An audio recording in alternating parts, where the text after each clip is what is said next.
Halo, selamat pagi. Perkenalkan, nama lengkap saya Clarita Ririn Yuliati Opat, NPM 332300074, Prodi Pendidikan Biologi. Di sini saya akan menjelaskan kembali soal-soal UAS. Soal yang pertama, jelaskan bagaimana tahap-tahap perkembangan sains di dunia.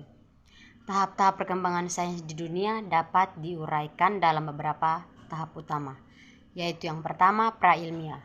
Observasi dan pengalaman, awalnya manusia mengamati fenomena alam dan memperoleh pengalaman tanpa menggunakan metode ilmiah formal.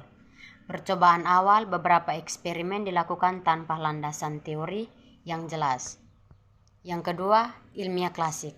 Revitalisasi metode ilmiah, abad ke-16 dan ke-17 menyaksikan revitalisasi metode ilmiah oleh ilmuwan seperti Galilea dan Johannes Kepler. Metode ilmiah formal, penggunaan metode ilmiah formal dengan observasi, pengukuran, dan eksperimen. Munculnya hukum-hukum alam seperti hukum Kepler dan hukum gerak Newtonia muncul. Yang ketiga, revolusi ilmiah. Abad pencerahan, abad ke-18 menyaksikan kemajuan besar dalam pengetahuan dan pemikiran ilmiah. Teori evolusi, abad ke-19 melihat pengembangan teori evolusi oleh Charles Darwin yang mengubah pandangan tentang asal-usul spesies.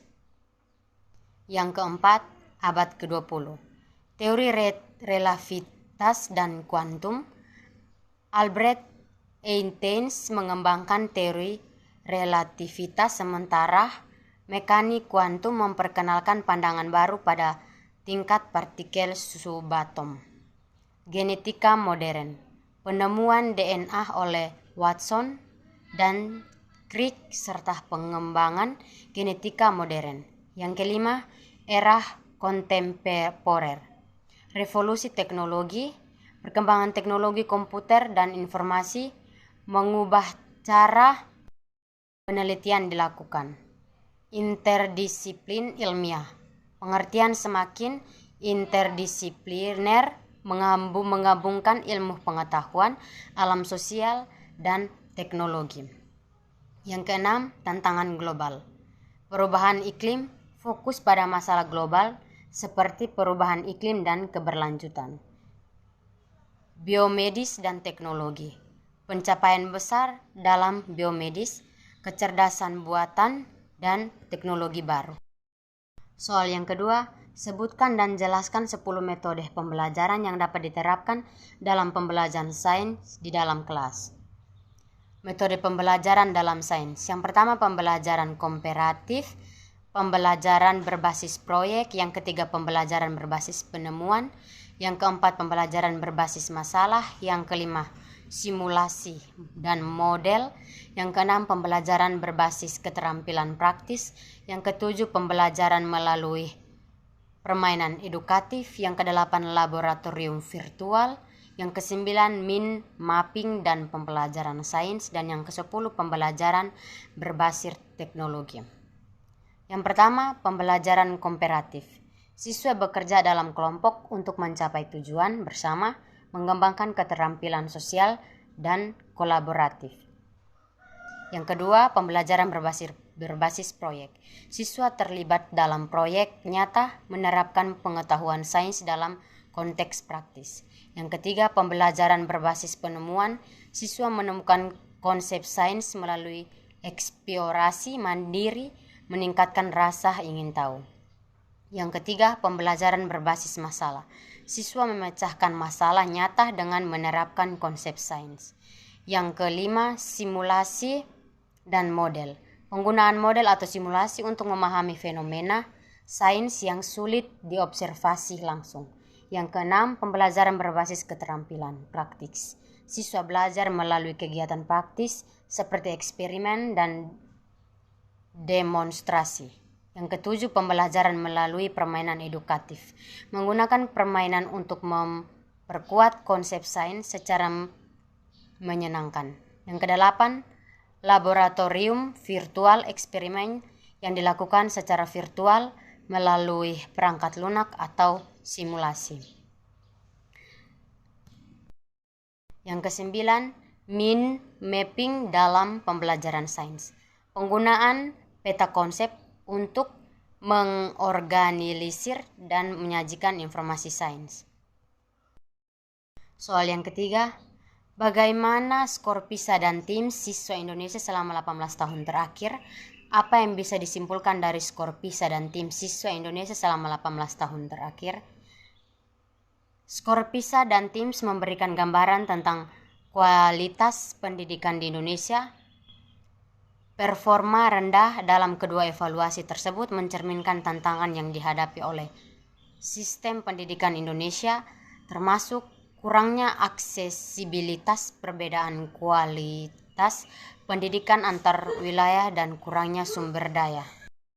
Skor yang rendah dapat mendorong pemerintah dan pemangku kepentingan pendidikan untuk memfokuskan upaya para perbaikan kurikulum, peningkatan kualitas guru, dan peningkatan infrastruktur pendidikan guna meningkatkan standar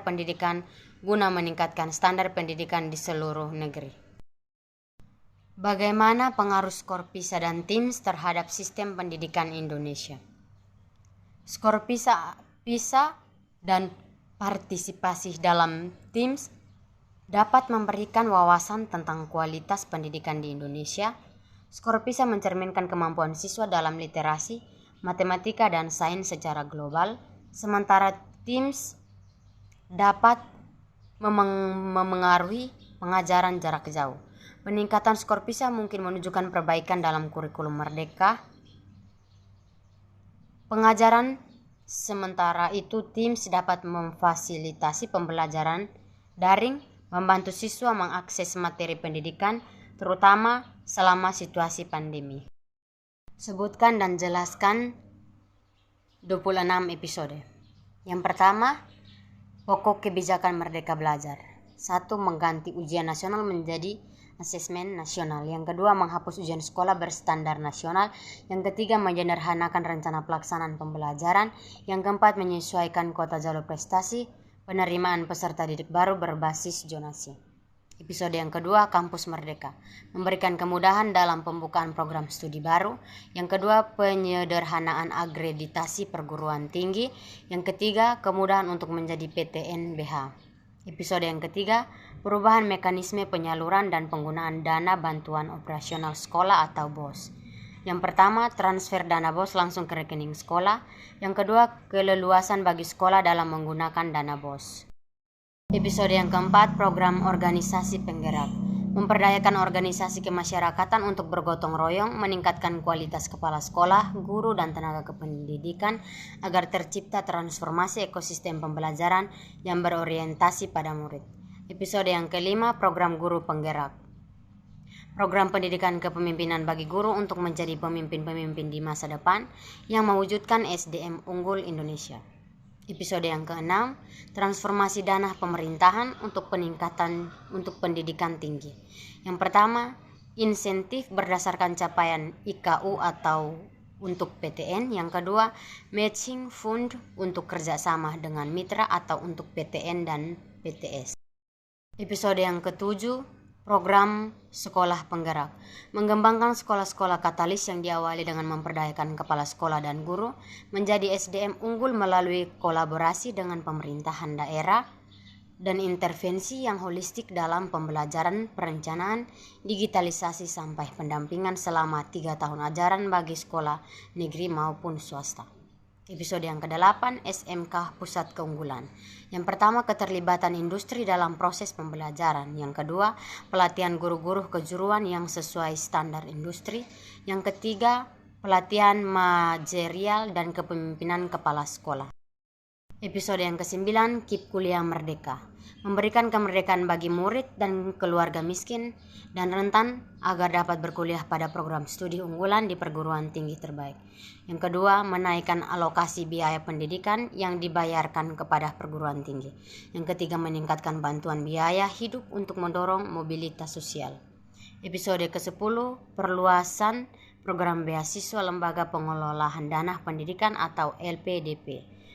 Yang pertama, beasiswa Kampus Merdeka. Yang kedua, beasiswa bagi dosen, guru, dan tenaga kependidikan. Episode yang ke-11, Kampus Merdeka Vokasi. Dana kompetitif kampus vokasi dengan program SMK D2 jalur cepat dan program peningkatan prodi D3 menjadi sarana terapan atau D4. Yang kedua, dana padanan kampus vokasi dengan program penguatan pusat unggulan teknologi atau PUT, hilirisasi produk. Episode yang ke-12, Sekolah Aman Berbelanja Bersama Siplah. Yang pertama, tata kelola keuangan didokumentasikan secara elektronik untuk mendorong transparansi dan akuntabilitas. Yang kedua, efisiensi anggaran dengan tingkat harga keseluruhan cenderung lebih rendah dan opsi penyediaan yang lebih banyak atau beragam. Episode yang ke-13, Merdeka Berbudaya dengan Kanal Indonesian. Yang pertama, laman Indonesian TV. Yang kedua, siaran televisi jaringan IndiHome saluran 200 atau SD dan 916 HD. Yang ketiga, media sosial Indonesia. Episode ke-14, Kampus Merdeka dari Kekerasan Seksual. Yang pertama, pemenuhan hal pendidikan setiap WNI. Yang kedua, penanggulangan kekerasan seksual dengan pendekatan institusional dan berkelanjutan. Yang ketiga, peningkatan pengetahuan tentang kekerasan seksual. Yang keempat, penguatan kolaborasi antara Kemendikbudristek dan perguruan tinggi. Episode ke-15, kurikulum dan platform Merdeka Mengajar. Yang pertama, struktur kurikulum yang lebih fleksibel dan fokus pada materi yang esensial sehingga guru lebih leluasan mengajar sesuai kebutuhan dan karakteristik peserta didik. Episode yang ke-16, percepatan dan peningkatan pendanaan PAUD dan pendidikan kesetaraan. Yang pertama, penyaluran langsung ke rekening satuan pendidikan. Yang kedua, fleksibilitas penggunaan bantuan. Yang ketiga, nilai satuan biaya yang diselenggarakan dengan kondisi daerah. Episode ke-17, revitalisasi bahasa daerah. Yang pertama, menjaga kelangsungan hidup bahasa daerah dan sastra daerah. Yang kedua, menciptakan ruang kreativitas dan kemerdekaan bagi para penutur bahasa daerah untuk mempertahankan bahasanya. Episode ke-18, Merdeka Berbudaya dengan Dana Indonesia. Yang pertama, revitalisasi kegiatan ekspresi budaya. Yang kedua, pemajuan kebudayaan secara menyeluruh, stabil dan berkelanjutan. Episode ke-19, Rapor Pendidikan Indonesia. Yang pertama, platform yang berisi hasil asesmen nasional dan analisis lintas sektor untuk satuan pendidikan. Episode ke-20, praktisi mengajar. Yang pertama, praktisi mengajar bersama dosen, membantu perencanaan bahan ajar dan melakukan evaluasi di mata kuliah yang sudah ada. Yang kedua, honor praktisi didanai oleh Kemendikbudristek, dana langsung dikirim kepada praktisi. Episode ke-21, dana abadi perguruan tinggi. Yang pertama, dana abadi perguruan tinggi sebesar 7 triliun rupiah yang bunganya akan disalurkan kepada perguruan tinggi negeri, badan hukum atau PTNBH yang berhasil menggalang dana dari masyarakat. Yang kedua, dana abadi perguruan tinggi dapat digunakan secara fleksibel oleh PTNBH. Episode ke-22, transformasi seleksi perguruan tinggi negeri, bertujuan untuk mendorong dan mengasah akal dan karakter swadaya yang lebih holistik dan memberikan kesempatan yang lebih adil bagi semua mahasiswa agar kompeten dalam seleksi perguruan tinggi negeri untuk mewujudkan pendidikan yang berkualitas bagi seluruh rakyat Indonesia. Episode yang ke-23, buku bacaan bermutu untuk literasi Indonesia. Menyediakan kriteria buku bacaan bermutu guna membantu pemilihan buku bacaan sesuai minat dan kemampuan bacaan anak. Episode ke-26, transisi PAUD ke SD yang menyenangkan. Mengakhiri miskonsepsi tentang baca, tulis, hitung atau kalistung pada PAUD dan SD sederajat kelas 1 dan 2 yang masih sangat kuat di masyarakat. Episode yang ke-25, pencegahan dan penanganan kekerasan di lingkungan satuan pendidikan. Membuat Permendikbudristek No. 46 tahun 2023 tentang pencegahan dan penanganan kekerasan di lingkungan satuan pendidikan atau PPKSP guna menciptakan lingkungan pendidikan inklusif, kebinekaan dan aman bagi semua murid, guru, tenaga pendidikan untuk mengembangkan potensinya. Episode yang ke-26, transformasi standar nasional dan akreditasi pendidikan tinggi. Memperkenalkan peraturan Menteri Kependidikan Kebudayaan nomor 53 tahun 2023 tentang penjaminan mutu pendidikan tinggi. Melalui peraturan ini, pendidikan tinggi bertransformasi menjadi lebih sederhana. Soal yang keenam, apa saja kelebihan dan kekurangan kurikulum? Kekurangan kurikulum Merdeka Belajar mengurangi standarisasi pendidikan. Yang kedua, memerlukan peran aktif siswa dalam pembelajaran. Yang ketiga, memerlukan peran aktif guru dalam mengembangkan pembelajaran. Yang keempat, memerlukan waktu dan sumber daya yang lebih besar. Kelebihan kurikulum antara lain yang pertama, mendorong siswa untuk menjadi lebih aktif, kreatif, inovatif, dan mandiri dalam belajar. Yang kedua, mengembangkan kompetensi dasar seperti literasi dan numerasasi, serta kompetensi abad 21 seperti kolaborasi, komunikasi, kritis, dan kreatif. Nomor 7, apa Anda setuju Indonesia harus mengubah kurikulum pendidikan? Jelaskan. Perubahan kurikulum yang tepat dapat menggali potensi peserta didik agar kedepannya menjadi bekal agar mampu menghadapi perubahan transformasi budaya serta globalisasi. Sekian dan terima kasih.